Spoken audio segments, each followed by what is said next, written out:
Bogus मतदान झाल्याचा तरुणाचा आरोप आहे। तरुणाच्या नावानं आधीच मतदान झाल्याची बातमी समोर आलेली आहे। सेंट जॉन शाळेतला हा धक्कादायक प्रकार केंद्रावरचा। दरम्यान ज्या तरुणानं आरोप केलाय त्या तरुणाशी संवाद साधलाय आमचे प्रतिनिधी शुभम कोळी यांनी। राज्यात आज 5व्या टप्प्यातील मतदान प्रक्रिया पार पडत आहे। अनेक ठिकाणी ईव्हीएम मशीन तर अनेक ठिकाणी निवडणुकीच्या वेळी गोंधळ उडताना दिसतो। तर ठाण्यामध्ये एका मतदारासोबत बोगस मतदान झालं असा दावा आहे। माझ्यासोबत मतदार आहेत। दादा, काय नेमकं घडलं त्यासोबत? नमस्कार, मी भरत दामजी बौवा, रहिवासी ठाण्याचा जोशीवाडा चरई। आज सकाळी 20 मे रोजी मतदानाचा दिवस होता। मी वोट करायला माझा सेंटरवर आलो। माझा सेंटर आहे Saint John School, room number 35 मध्ये माझं नाव होता। जेव्हा मी वोट करायला तिथे पोहोचलो तर तेव्हा बघतो काय मी की माझा नावावर ऑलरेडी टिकमार्क झाला होता।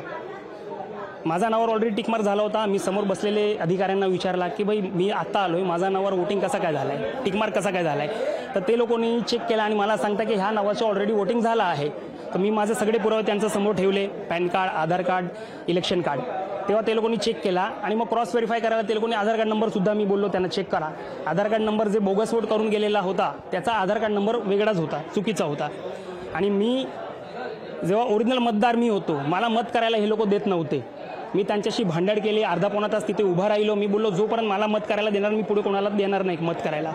तेव्हा ते लोकांनी मला बॅलेट पेपरवर माझा मत घेतलाय टेंडर वोट म्हणून।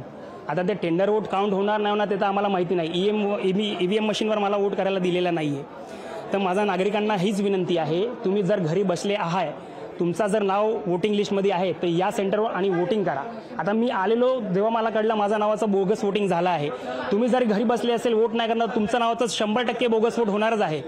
मग तुम्ही या आणि मतदान करा। व्हिडिओ जर्नलिस्ट रोहितसह शुभम कोळी, लोकशाही मराठी, ठाणे। लोकशाही मराठी, ऐका, पहा, जागरूक रहा।